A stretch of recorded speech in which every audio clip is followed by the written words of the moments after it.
Yeah, we saw it. We saw it on film today. It was pretty funny. Yeah, he's a good dancer. I think people, think that us being bigger guys we can't dance, but I can't, but he can. So they're half right. Can you explain what his purpose was in that? His purpose. I don't know, dude.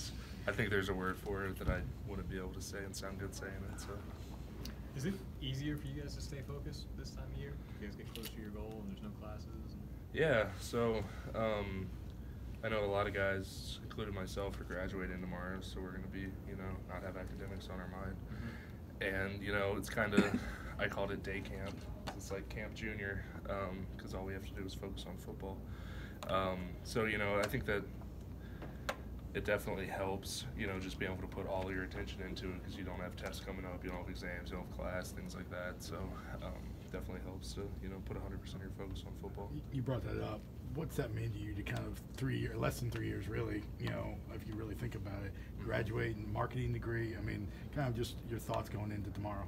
It's exciting. It was one of my big goals, about coming here is obviously to start, be an All-American and graduate in 3 years. And, it's kind of a plan that set in motion in high school. I graduated high school early, took AP classes and stuff to kind of get some credits, get ahead, and, probably had 9 credits to spare, graduating now. So it's exciting. I think that, it's a testament to obviously my work, but, everything the academic staff does and, all the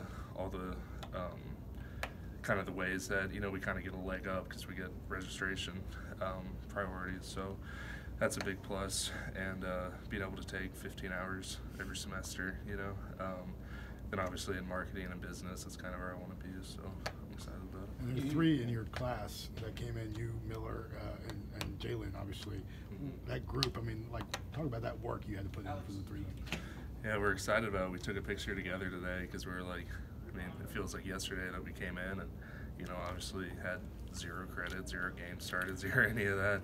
And so it's exciting. It's cool, to go through all that with your friends and your brothers and, to all have success in the end. A degree's, priceless, so it's exciting that we all got it at the same time. You mentioned the All-Americans. Is that sort of validation to say, hey, everybody recognizes that I'm the best at my position? Yeah, that's my goal.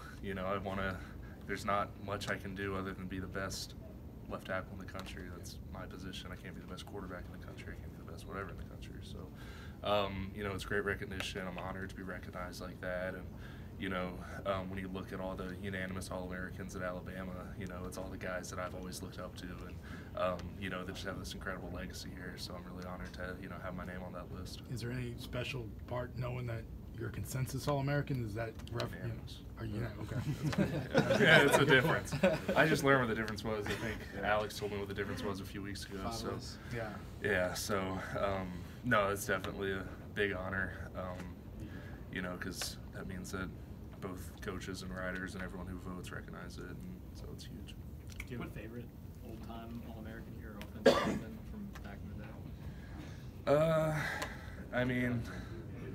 If you look way back, I like John Hanna and the number 73. That's kind of cool. So I thought you might. But more recently in Saban's era, there's 5 or 6 guys that like Cam that I played with, and then other guys before, with Chance Warmack and Barrett Jones, Andre Smith, a lot of guys that I look up to.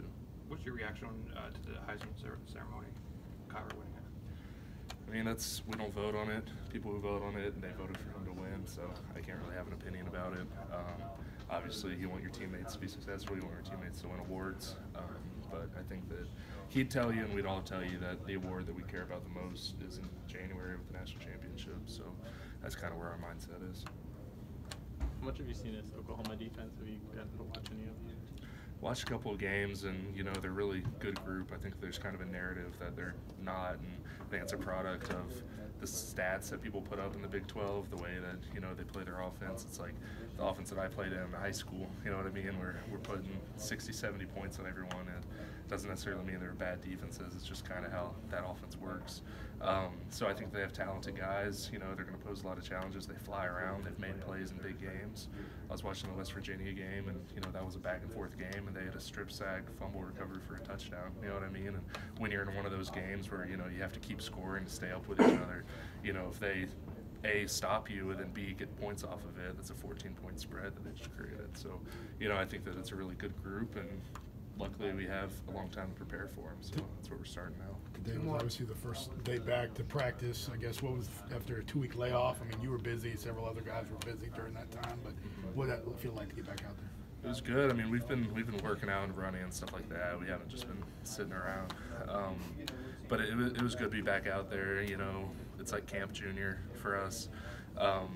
Just being all the way focused in on football and, you know, doing that. So it's good. I feel fresh, you know, and I think it's good to kind of knock the rust off early and get the fundamentals back before we'll start installing Oklahoma Monday, I think. So right now we're just working on fundamentals.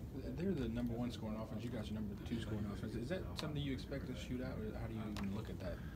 I mean, we want to win by at least a point. That's our goal. So, I mean, if it's a shootout or if we win 3-0, I think we're just going to be happy to beat one of the best teams in the country. So, you know, I always say we like to play complementary football. That's what the coaches say. You know, we want our teams to make stops and us to make points off of it. And, you know, if you consistently do that, you're going to win the game. So that's really my focus is, you know, just winning the game by whatever means. Real quick, though, what's more tense, a shootout or a defensive struggle? I mean, I think that, you know, they can both be intense. I mean, I think back to LSU my freshman year, and it's 0-0 going into the 4th, and there's just all this pressure that we just need to do something. You know what I mean? Because the dam's going to break on one side, you know. And then obviously in shootout games, we haven't had a whole lot of them that I can think of, but you know, like Georgia, for example, you know, when people were scoring touchdowns and stuff, you might get down 14 and you got to rally back. And so I think we're built for it. We're built for adversity, and it's not going to be the first time we faced a good team. We faced adversity, so I think we're ready for it. Typically in these big